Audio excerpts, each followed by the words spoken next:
Farid Zindine Benchir, l'ancien patron de la police algérienne, n'a pas pu être jugé pour la deuxième fois consécutive. Selon nos investigations, mesdames et messieurs, son procès a été reporté pour la deuxième fois dans le plus grand secret, dans la plus grande discrétion. Effectivement, le procès Farid Zindine Benchir au tribunal militaire de Blida a été reporté pour la deuxième fois consécutive le 29 juin dernier. Pour la deuxième fois, le procès de Farid Zindine Benchir n'a pas pu avoir lieu.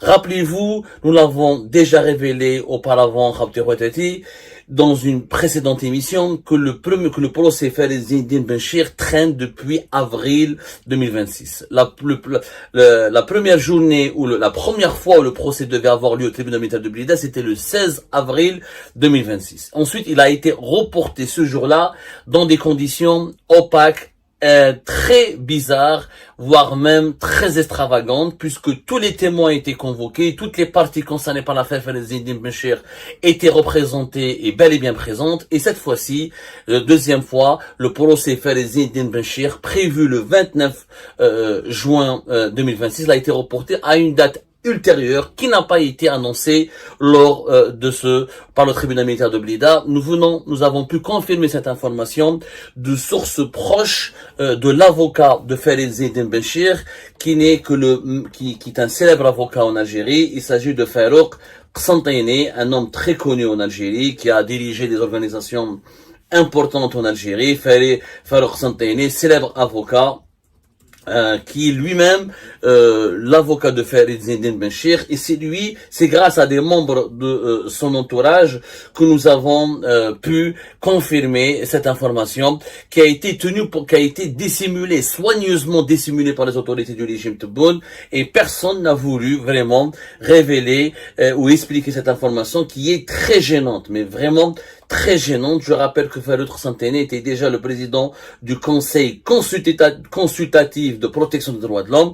C'est un personnage controversé, puisque on lui prête des connexions très approfondies, des connexions sulfureuses avec de nombreux lobbies du pouvoir algérien.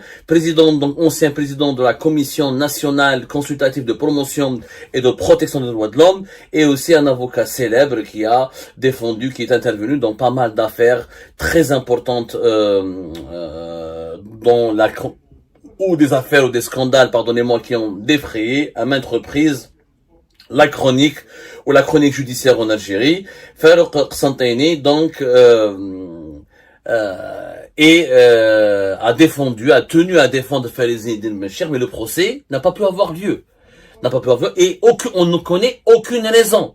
On ne comprend pas jusqu'à aujourd'hui pourquoi les autorités algériennes, pourquoi le tribunal militaire de Blida n'arrive pas ou ne peut pas ou n'arrive même pas à programmer le procès de Farid Zindine Benchir. En fait, on ne comprend pas de façon officielle, mais dans la sphère officieuse, dans la sphère confidentielle, on sait tout. On a pu confirmer une nouvelle fois au cours de nos investigations que c'est la présidence de la République qui ne veut pas donner son feu vert pour valider le début de ce méga procès, car il s'agit du procès le plus important de l'histoire de l'Algérie indépendante, car, je le rappelle encore une fois, pour la première fois, nous avons un ancien patron de la police algérienne qui est officiellement inculpé d'intelligence avec une puissance étrangère, donc d'espionnage, et accusé aussi de complot contre l'autorité de l'armée, atteinte à la sûreté de l'État, ainsi que de corruption.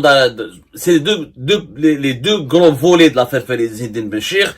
C'est celle-là. C'est vraiment intelligence avec une puissance étrangère et complot contre l'autorité de l'armée, atteinte à la sûreté de l'État.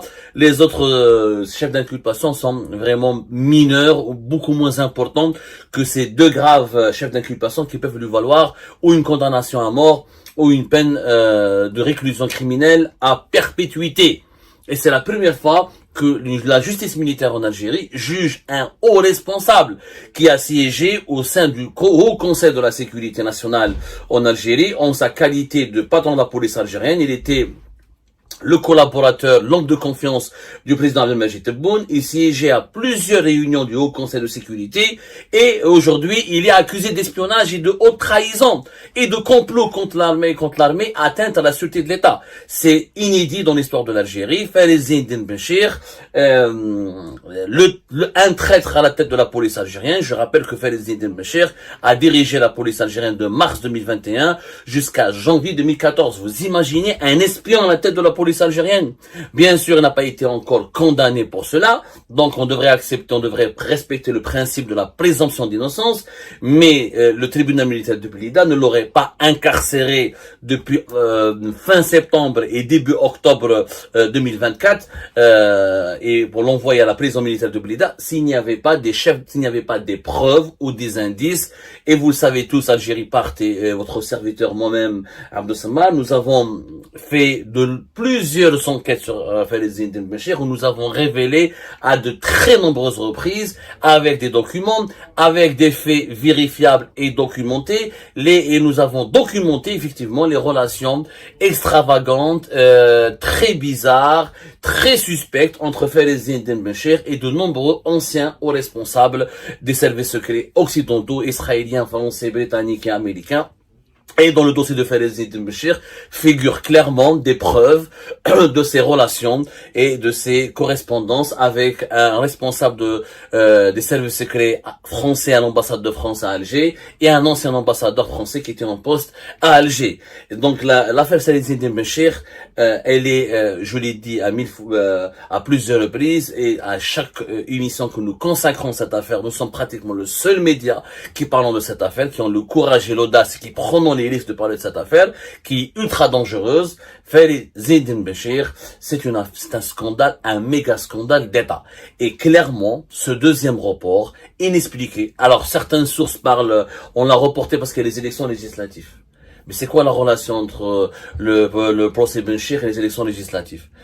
En réalité, la présidence, le palais présidentiel d'Al-Mouradia ne veut pas que Fares Eddine Benchir soit jugé. Il veut étouffer cette affaire. Il veut reporter et paralyser cette affaire et geler cette affaire le plus longuement possible.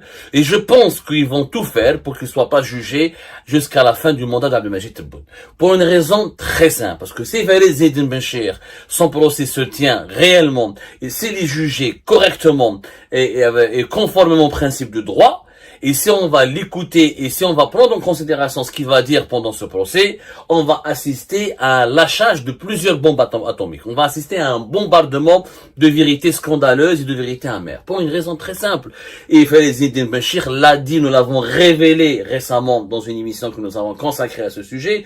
Fares Eddine Benchir a dit clairement lors de ses auditions lorsqu'il avait été auditionné par les magistrats instructeurs du tribunal militaire de Blida, lorsqu'il avait subi des auditions, lorsqu'il avait été auditionné par des magistrats instructeurs, qu'il n'a tout ce qu'il a pu faire, tout ce qu'il a entrepris contre des responsables des services secrets algériens, ou contre des responsables de l'armée nationale et populaire, ou contre des hauts responsables de l'état-major de l'armée nationale et populaire, dont c'est Aït Chengriha ainsi que sa famille.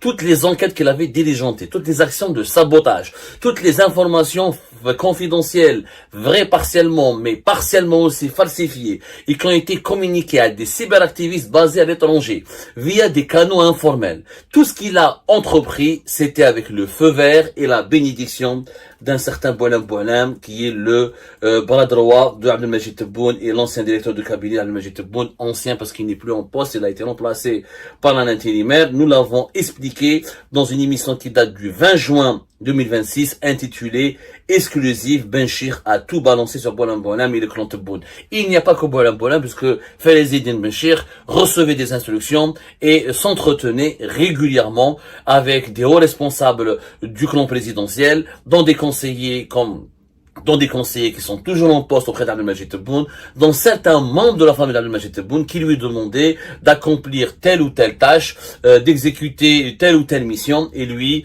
il se mettait à quatre pattes pour satisfaire les besoins personnels et les besoins égoïstes ou les besoins purement individuels du clan Tebboune. Donc tout ce qu'il a pu faire, vous imaginez, il faut arrêter maintenant de mentir aux Algériennes et aux Algériens. Fares Eddine Benchir n'aurait jamais pu enquêté sur Nasser Djen, sur Mhanna Djebbar, sur Saïd Chengriha, sur des généraux de l'armée, sur des directeurs centraux du ministère de la Défense nationale ou des responsables de l'institution militaire, il n'est pas fou pour aller affronter l'armée à bras comme ça, torse nu ou là à découvert, s'il n'était pas vraiment, s'il ne se savait pas protégé et s'il n'avait pas été missionné par des gens importants et bien placés au sein de la présidence de la République. Et le clan Tebboune ne pouvait pas ignorer le passé troublant, le parcours troublant de Fares Eddin Benchir et ses relations sulfureuses avec les services secrets étrangers.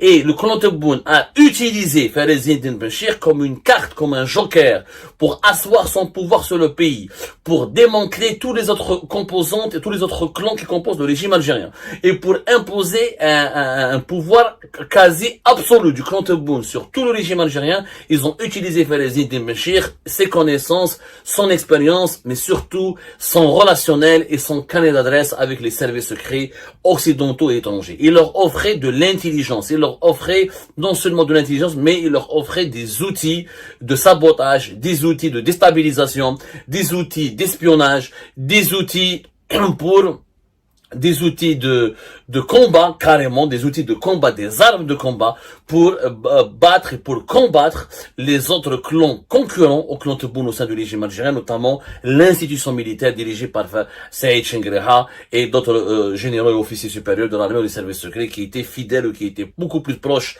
à Saïd Chengriha et dévoués à Saïd Chengriha plutôt que d'être dévoués à Abdelmajid Tebboune et à son clan. C'est ça la vérité. Et le Fares Eddin Benchir ne peut pas être jugé si Boualem, en tant qu'ancien directeur de cabinet, n'est pas convoqué. Ce procès n'aura aucun sens. Et ce qui est d'ailleurs bizarre, et la démonstration, il y a une démonstration qui nous a été fournie le 29 juin dernier au tribunal militaire de Blida, qu'il y a une volonté manifeste, il y a une orientation majeure qui a été adoptée par la présidence algérienne pour favoriser ou pour militer en faveur de la libération ou de la disculpation de Fares Eddin Benchir. Le procès était censé être à huis clos. Il était censé être à huis clos, il était censé être secret. Le fils de Fares Eddin Benchir était présent dans ce procès. Que fait le fils de... C'est un procès à huis clos, c'est une affaire d'État, un scandale d'État. Le fils de Fares Eddin Benchir, il était le seul à avoir été autorisé à assister à ce procès, alors que tous les autres toutes les autres parties qui ont été représentées, ce sont des parties concernées par le procès. C'est-à-dire qu'ils sont cités dans le dossier en tant que témoins ou inculpés. Tarek Keskes, le fameux Tarek Keskes, qui était au départ accusé avec Fares Eddin Benchir. Tarek Keskes, c'est le commissaire divisionnaire qui dirigeait le service central de lutte contre le crime organisé de Saoula de pratiquement début 2022 jusqu'à fin 2023 et qui était le principal bras d'armée de Fares Eddin Benchir, qui a utilisé Saoula comme étant un outil de guerre et une unité de guerre contre les services secrets algériens, notamment pour concurrencer, pour affaiblir et faire de l'ombre à Antar, qui est le CPO de Antar, la principale caserne et le principal centre opérationnel de la DGSI algérienne, de la Direction Générale de la Sécurité Intérieure. Tarek Keskes, qui a été au départ arrêté à la fin du mois de septembre 2024 et qui était, je rappelle encore une fois, de février 2022, voilà, jusqu'à fin juillet 2023, à la tête du service central de lutte contre le crime organisé. Il est apparu et maintenant il joue le rôle de témoin. Subhanallah, Tarek Keskes, qui a lui-même, parce que tout est passé par Saoula, les enquêtes, les manipulations, les plans de déstabilisation contre l'institution militaire ont été orchestrés par les renseignements généraux, par une bande d'officiers des renseignements généraux, et par des officiers qui dirigeaient le service central de lutte contre le crime organisé à l'époque de Tarek Keskes. Selon nos sources, Tarek Keskes a collaboré avec la justice militaire. Dès qu'il a vu que Fares Eddin Benchir a trébuché, a chuté, et c'est brusquement, tout simplement, est tombé en disgrâce, Tarek Keskes, il a témoigné, il a tout donné à la justice militaire. Donc, Tarek Keskes, il est bien placé pour nous dire que quand Fares Eddin Benchir l'appelait, pour s'attaquer ou pour lancer une enquête sur une personnalité publique sensible occupant des postes ou des fonctions au sein d'institutions militaires, au sein des services secrets, au sein de l'État tout court, il lui disait à chaque fois sur instruction de la présidence. C'est la présidence qui le veut. Il est bien placé, s'il est honnête et s'il est loyal, s'il est droit, il est bien placé pour savoir et pour nous dire que il y a des conseillers de Abdelmajid Tebboune qui l'appelaient directement sur sa ligne directe personnelle pour lui donner des ordres et pour lui donner des instructions. Donc, qu'on arrête de nous faire croire que faire les Zine Benchir, c'est une affaire qui implique Nordin Khatel, un Facebooker ou un internaute qui vit à Lille, qui de temps en temps fait l'intéressant sur Facebook, les pauvres frères Ben Nasser, qu'on veut nous faire croire que c'est eux les plus grands espions, les plus grands comploteurs de l'histoire de l'Algérie, alors qu'ils n'ont strictement aucun lien avec Falaise Benchir. Il n'y a aucune preuve de leur collusion ou de leur collaboration avec Falaise Benchir. On a arrêté, on a fait toute une histoire autour de Falaise Benchir juste pour le protéger. Ils ont ramené des acteurs subalternes, dont certains sont complètement innocents, qui n'ont joué aucun rôle, si ce n'est un rôle insignifiant mineur, dans quelques délits pour lesquels pour lesquels on ne reste même pas une année en prison ferme, pour lesquels on ne devrait même pas rester une année en prison. Tout ça pour noyer l'affaire Benchir dans une marmite marmite d'informations ridicules, extravagantes et de faits divers et de polémiques totalement stériles et insignifiantes. La vraie affaire de Falaise Benchir ne concerne que Falaise Benchir, et Abdelmajid Tebboune. C'est Tebboune qui l'a nommé à la tête de la police. C'est Tebboune qui l'a ramené au sein du Haut Conseil de sécurité. Alors que, il savait, on lui avait dit, il avait été alerté, que ce soit par le biais de Algérie Pass, que ce soit par d'autres canaux informels et pas médiatiques, qu'il est soupçonné d'espionnage et qu'il est soupçonné de rouler pour des puissances étrangères. On le savait. Aujourd'hui, Tebboune veut le protéger. Chengreha n'arrive pas à faire juger, n'arrive pas à organiser le procès de Falaise Benchir parce qu'il subit des pressions de Tebboune. Parce qu'il sait très bien, même Chengreha le sait, que ce procès de Falaise Benchir mènera tôt ou tard à Bolem et mènera tôt ou tard au bureau de Tebboune. Tout a été fait avec le feu vert de Bolem. Maintenant, est-ce que Tebboune n'aurait pas donné, est-ce que Bolem aurait parlé au nom de Tebboune? Est-ce que Bolem aurait manipulé, trahi Tebboune? Ça reste à déterminer. Il n'y a qu'une enquête qui peut le déterminer. C'est très simple, cette affaire. Au lieu de s'acharner sur Nordin Khatel, sur la famille Ben Nasser, sur d'autres personnalités complètement, encore une fois, qui n'ont méconnu du grand public ou qui ont occupé des fonctions insignifiantes, encore une fois, aux dérisoires, qui ont eu des pouvoirs ou une influence complètement dérisoire par rapport à Falaise Benchir, il faut appeler Bolem à la barre. C'est ce qu'ils ne veulent pas. C'est pour ça, à chaque fois, il sera reporté. Et vous allez voir, après les élections législatives de 2 juillet, ce procès sera reporté. Il sera reporté à maintes reprises. Mois après mois, à la fin du 2e mandat de Tebboune. Jusqu'à ce que Tebboune parte du pouvoir, ils vont pouvoir juger à Falaise Benchir. Vous allez voir, c'est ça leur tactique.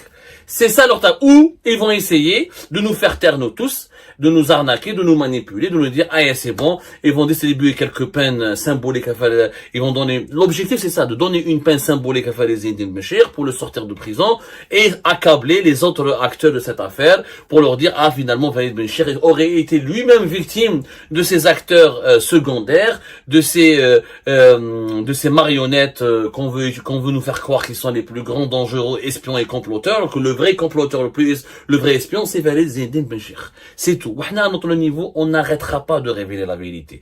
On n'arrêtera pas de creuser ce dossier. Et on n'arrêtera pas de pointer du doigt les responsabilités de toutes les personnalités qui sont réellement responsables de l'affaire Benchir. C'est tout. Et Benchir croit savoir qu'il va sortir un jour ou l'autre de prison. Quoi qu'il arrive, s'il ne sera pas jugé à l'époque de Tebboune, Tebboune n'est pas éternel. Dans 2 ans, Tebboune doit quitter le pouvoir. Tebboune n'est pas éternel. Le régime Tebboune n'est pas éternel. Mais l'Algérie, elle est éternelle. Et elle le sera. Et elle le jugera, Benchir. Pour tout ce qu'il a fait. Pour tout le mal qu'il a fait à l'Algérie, aux Algériens, aux Algériens, il paiera. Et ses protecteurs, un jour ou l'autre, ne seront plus capables de le protéger, puisqu'un jour ou l'autre, ils seront appelés eux-mêmes à chercher d'autres protecteurs, parce qu'un jour ou l'autre, et ce sera, je pense, pour bientôt, ils ne seront même pas capables de se protéger eux-mêmes.